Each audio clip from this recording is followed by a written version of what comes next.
invited you here to talk about your top 3 priorities for 2017.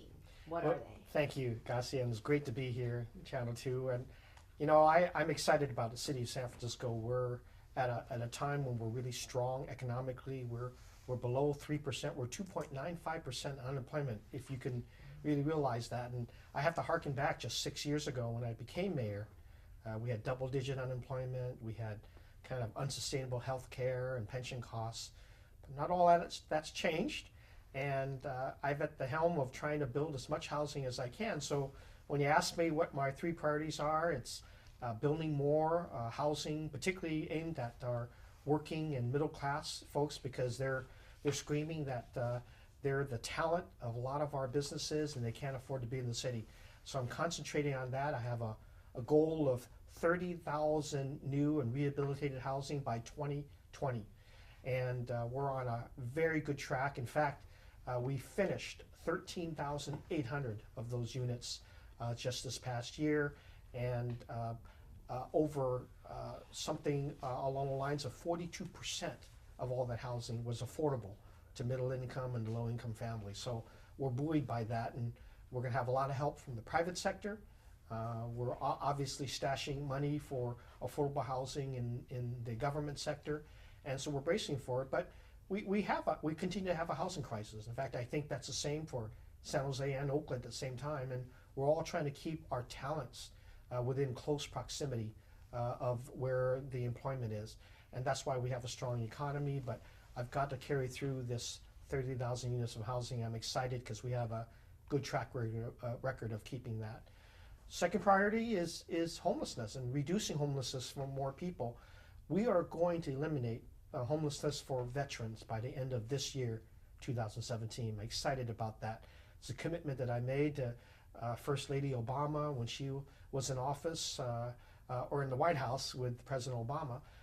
And we made a deep commitment, but it was hard for us to get there because of the cost of housing. How are you going to do that? What are they getting that they haven't been getting in past years? Well, both a combination of new housing, expanded housing in Presidio Trust, for example, and also our constant effort to focus on rehabilitating in our old SROs, our single room occupancy hotels that have fallen in dilapidation. We're buying those up as quickly as possible, and then we're rehabbing them. We use funds from our general fund to be able to do that. And when it comes to our city, we're all united about getting veterans off the street. So we're literally 250 people away from ending chronic homelessness for veterans, and we'll be able to do that with identified projects by the end of this year. Why focus on veterans instead of, say, homeless families, other struggling members of the homeless population? Well, that's the second category. In fact, you asked a good question, because the way to solve homelessness in general is really to tackle sectors of it. And so we began with what was a strong unity in the city of veterans. Now we're focused on homeless families. And in fact, we have a plan, and the plan is with the private sector. I know individual members of our business community like Mr. Benioff and Lynn Benioff are stepping up with a $10 million challenge. They're going to offer $10 million. The city's offering $10 million of a $30 million challenge, and the other $10 million will be challenged. And with that $30 million, we plan to end family homelessness in 3 years. And that doesn't mean ending homelessness. It means ending what has been chronic homelessness for families. That is, it takes over a year and a half for a family to find housing when they become homeless. And we want to reduce that to 30 to 60 days maximum. That's how you end family homelessness. And we're committed to doing this. Jeff Kaczynski, my new director of the new Department on Homelessness and Supportive Housing, is heading this up with me and with the Hamilton Family Shelter. And together we're raising $30 million that is private and public dollars. And that $30 million will get us into rapid rehousing for our families. And then the sector that is the hardest to tackle, Gaza, is those that are experiencing mental illness, behavioral health, and drug abuse. That's the hardest. And this is where we're beginning to develop a blueprint for that. And it means working with the court system, criminal justice system. People coming out of jail are homeless for all accounts, and they're going to continue habits unless we change that.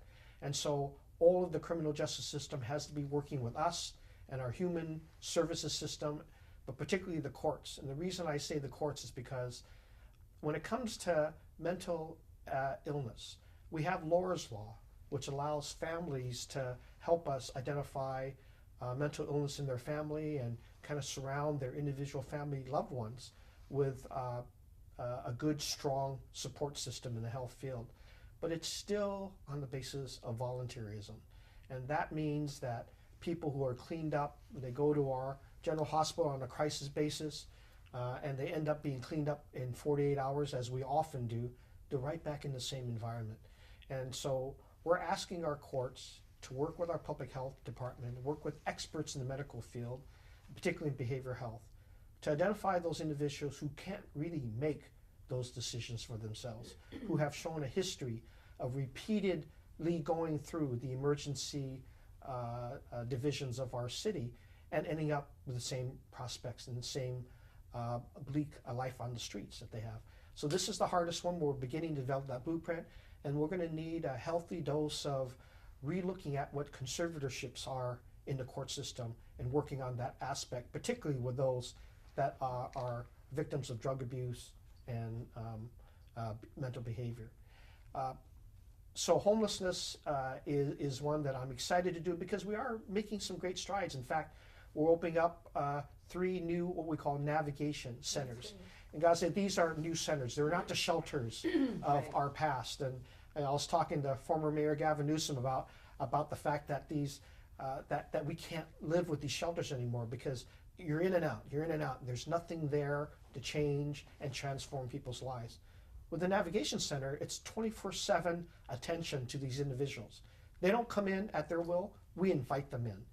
And the word on the street is, I don't want to go to your shelter, but would you take me to one of your navigation centers? Because at the heart of that promise is that they'll have permanent housing with supportive services at the end of their stay in a navigation center. 3 of them opening up this year. One right on the campus of our Zuckerberg SF General Hospital. It'll be focused, it's called the Hummingbird, and it'll be focused on those with mental illness on the streets.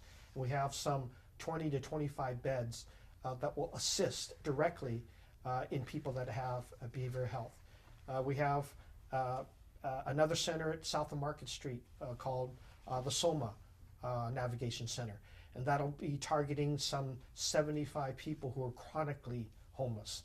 And then out of the good graces of the neighbors in Dogpatch, we have a 75-person navigation center opening up at 24th and I think it's Mississippi. And it was welcomed in by the actual neighbors that live there because they wanted to be part of the solution. They're an intelligent bunch of neighbors who said they were not going to experience NIMBYism, but they wanted us to do it right. So 3 navigation centers, all with an attempt to get more people off the streets, but more importantly, to get them into a transformation period of their life so that they're off the street permanently and in a permanent housing. I'm excited about that because we have a partnership in a brand new department that we created. You know, we had 5 different departments that were touching homelessness for the last decade and a half.